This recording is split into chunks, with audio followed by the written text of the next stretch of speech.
Property tax के हवाले से बड़ा इकदाम, सुबह भर में रेंटल या सेल्फ की बजाय कैपिटल वैल्यू पर टैक्स वसूल किया जाएगा।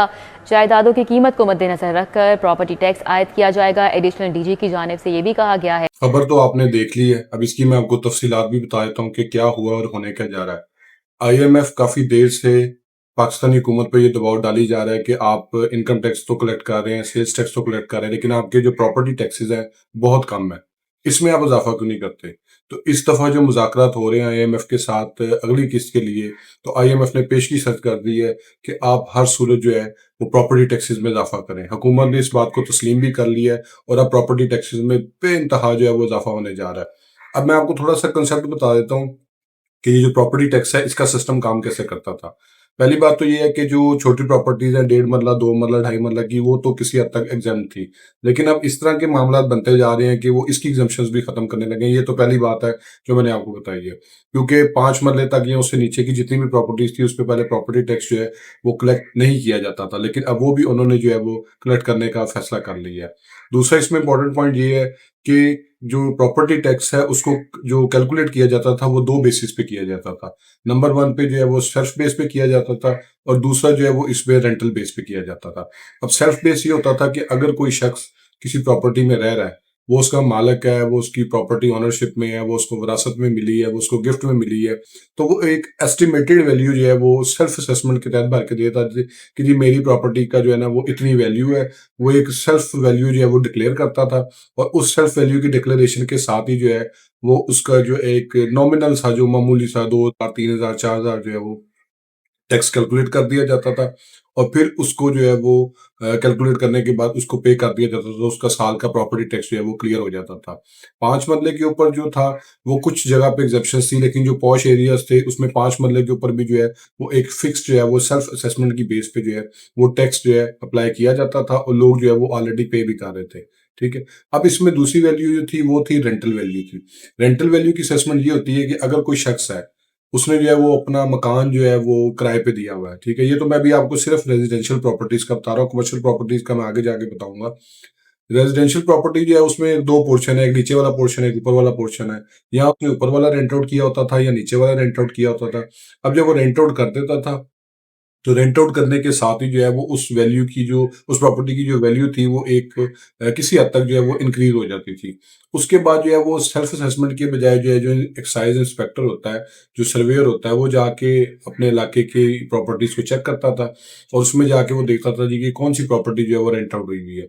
जौन सी प्रॉपर्टी रेंट आउट हुई होती थी उसको जो है वो एक एस्टिमेट वैल्यूज की लेके उसको जो है वो सेल्फ असेसमेंट के बजाय जो है वो रेंटल असेसमेंट पे डाल देता था अपने रिकॉर्ड में। और फिर उसके बाद जो है वो एक सर्टेन अमाउंट जो है, यानी कि एक प्रॉपर्टी है उसमें सात तौर पे 20,000 रुपये उसका रेंट है एक महीने का, तो वो यानी कि साल का जो है वो तकरीबन 2.5 लाख के करीब 240 के करीब जो है वो जो है वो इनकम ले रहा है वहां से उस प्रॉपर्टी से।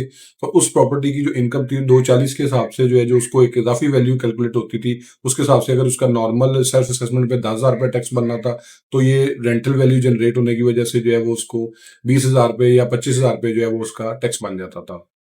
अब इसमें जो आईएमएफ की शर्त आई है वो मैं अब आपको बता देता हूँ कि उसमें उन्होंने कहा क्या है। उसमें उन्होंने कहा कि आप सेल्फ असेसमेंट भी खत्म करें, आप रेंटल बेस भी करें, क्योंकि ना लोग जो है वो सेल्फ का सही बताते हैं ना रेंटल का बताते हैं। एक शख्स है, अगर उसकी प्रॉपर्टी है वो एक से ज्यादा है या वो उसी प्रॉपर्टी में रह रहा है, उसने तीन तीन चार चार पोर्शन बनाए हुए हैं ऊपर। एक बंदा उसने रिहाइश जो है वो ऊपर रखी है, नीचे उसने 4 दुकानें खोली हुई है अपनी रिहाइश के अंदर, तो वो जो है ना जो उसकी प्रॉपर्टी है वो रेजिडेंशियल में चल रही है, सेल्फ में चल रही है, नीचे कमर्शियल एक्टिविटी हो रही है। उन्होंने कहा जी आप ये मामला ही खत्म करें। अब उन्होंने ये प्रपोजल उनको दे दिया जो कि हुकूमत ने एग्री कर लिया है कि जो प्रॉपर्टी टैक्स है वो अब जो है ये रेंटल या सेल्फ की बेस के बजाय जो है अब कैपिटल वैल्यू पे लगेगा। यानी कि इससे पहले जो है सिर्फ गाड़ियों के ऊपर जो है वो सीवीटी लगती थी, अब जो है उन्होंने प्रॉपर्टी के ऊपर भी जो है वो सीवीटी लगाने का ऐलान कर दिया है। अब प्रॉपर्टी के ऊपर जो है वो टैक्स की मद में सीवीटी कैसे लगेगा कि उसका 0.07 जो है वो गवर्नमेंट ने अप्रूव कर दिया है। यानी कि अगर एक शख्स उसकी प्रॉपर्टी है, वो अगर 10 लाख रुपए की प्रॉपर्टी है, तो उसके ऊपर जो है 0.07% जो है वो फ्लैट टैक्स जो है वो लगेगा। यानी कि उसको साल का 70,000 रुपया जो है वो सिर्फ प्रॉपर्टी टैक्स की मद में देना पड़ेगा अगर उसकी प्रॉपर्टी जो है वो 10 लाख रुपए की है। तो यहाँ पे भी हम चले जाएं, कोई भी प्रॉपर्टी जो है वो 10 लाख से कम नहीं है, बल्कि 20 25 30 लाख रुपए से भी कम नहीं है। वो 2 मरले की है, 3 मरले की है, उसमें उन्होंने जो डीजी एक्साइज़ है, उन्होंने ये कहा है कि हम इसको मरहलावार जो है वो इंक्रीज़ करेंगे, लेकिन उन्होंने इस बात का ऐलान कर दिया, नोटिफ़िकेशन जारी हो चुका है कि इसको अब हमने सीवीटी की बेस के ऊपर करें कि जो है ना वो कलेक्ट करेंगे। और जो इस्लामाबाद की अब तक है, उसमें जो है वो 25% जो है वो सीवीटी का उन्होंने प्रपोज़ दिया है कि जो पॉश एरियाज़ हैं, जो इम्पोर्टेंट एरिया है, उसमें 25% तक जो है वो टैक्स होगा, यानी वो लाखों रुपए में टैक्स चला जाएगा प्रॉपर्टी टैक्स की मद में। अब इसमें ये है कि जो प्रॉपर्टी टैक्स है, इसको बचाने का तरीका या इसका जो फ़ायदा लेने का तरीका, वो सिर्फ़ एक सूरत में हो सकता है। वो किस तरीके से, वो भी मैं आपको बता देता हूँ। उसमें ये है कि अगर एक शख़्स है, उसने अपनी प्रॉपर्टी को जो है वो रेंट आउट किया हुआ है, ठीक है? अब वो जब प्रॉपर्टी को रेंट आउट करता है, तो उस प्रॉपर्टी के अंदर वो जितना भी प्रॉपर्टी टैक्स वो देता है ना, वो अपनी रेंटल वैल्यू में से माइनस कर सकता है। यानी कि एक शख़्स जो है वो फाइलर है और उसकी जो सोर्स ऑफ इनकम है, वो रेंटल इनकम भी है, तो वो उसमें क्या करेगा, हम इसकी मिसाल इस तरह लेते हैं कि एक शख्स है, उसने 5 लाख रुपया जो है वो सालाना इनकम जो है वो हासिल की है अपनी प्रॉपर्टी को रेंट आउट करके। ठीक है जी। अब जब वो रेंटल इनकम ले रहा है उस 5 लाख पे, उसको टैक्स भी देना पड़ेगा। लेकिन ऐसे तमाम लोग जो फाइलर्स हैं, जो अपनी टैक्स रिटर्न्स को फाइल करते हैं और उसमें जो है वो उन्होंने डिक्लेयर किया हुआ जी कि हम जो है वो किराया वसूल कर रहे हैं, हमें जो है वो रेंटल इनकम आ रही है। उसकी बेस के ऊपर वो क्या करेंगे जी कि अपना जो प्रॉपर्टी टैक्स जो उन्होंने पे किया हुआ है, उसको जो है वो एक्सपेंस में ऐड कर लेंगे। क्योंकि नॉर्मली जो रेंटल इनकम है, उसमें से 1/5 ऑफ द एक्सपेंडिचर जो है वो माइनस होता है।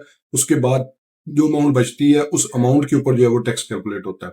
अब इसमें चूंकि वो शख्स अगर कमर्शियल प्रॉपर्टी का मालिक है, वो रेजिडेंशियल प्रॉपर्टी का मालिक है, या किसी भी ऐसी प्रॉपर्टी का मालिक है, दुकान में, मकान में, फ्लैट में, अपार्टमेंट में, जहाँ पे उसकी जो वैल्यू है या जो उसकी जो प्रॉपर्टी टैक्स है वो पे कर रहा है, तो वो करेगा क्या, जितना उसका टोटल रेंट जो है वो पे उसने जो है वो इनकम की मद में रिसीव किया, वो कैलकुलेट होगा।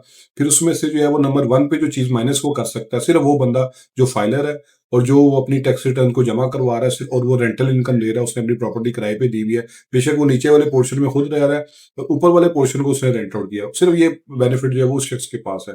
वो क्या करेगा जी, उसने 10 लाख रुपए रेंट दिया साल का, मिसाल के तौर पे, या 6 लाख रुपए उसने रेंट दिया।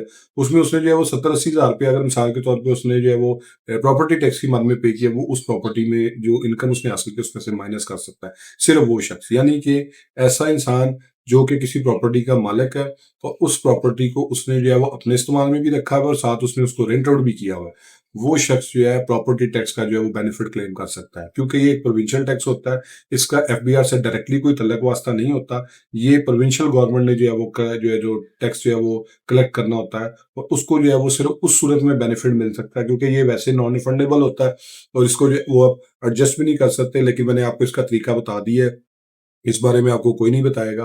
क्योंकि अगर आप ये 2 चीज़ें कर लेते हैं कि आप एक प्रॉपर्टी के मालिक हैं और उस प्रॉपर्टी में आपको जो रेंटल इनकम आ रही है, उस इनकम को जो है वो आप कैलकुलेट करते वक़्त जो आप अपना प्रॉपर्टी टैक्स उसमें से माइनस कर सकते हैं, वो आपके एक्सपेंसेस में आता है और फिर 1/5 ऑफ द जो आपकी रेंटल इनकम टोटल आई है, उसमें वो आप अपना जो है वो रिपेयर्स में और बिल्डिंग मेंटेनेंस में वो भी माइनस कर सकते हैं। यानी कि इन शॉर्ट, अगर एक शख्स जो है वो प्रॉपर्टी का जो है वो मालिक है और उसने अपनी प्रॉपर्टी को रेंट आउट किया हुआ है और उस प्रॉपर्टी से वो इनकम ले रहा है, वो मकान से इनकम ले रहा है, वो दुकान से इनकम ले रहा है, वो अपना प्रॉपर्टी टैक्स जो है वो अपने सालाना इनकम टैक्स रिटर्न के अंदर जो है वो एडजस्ट कर सकता है। और अगर वो फाइलर नहीं है तो उसको ये टैक्स देना ही पड़ेगा और उसके अंदर उसको कोई बेनिफिट हासिल नहीं होगा।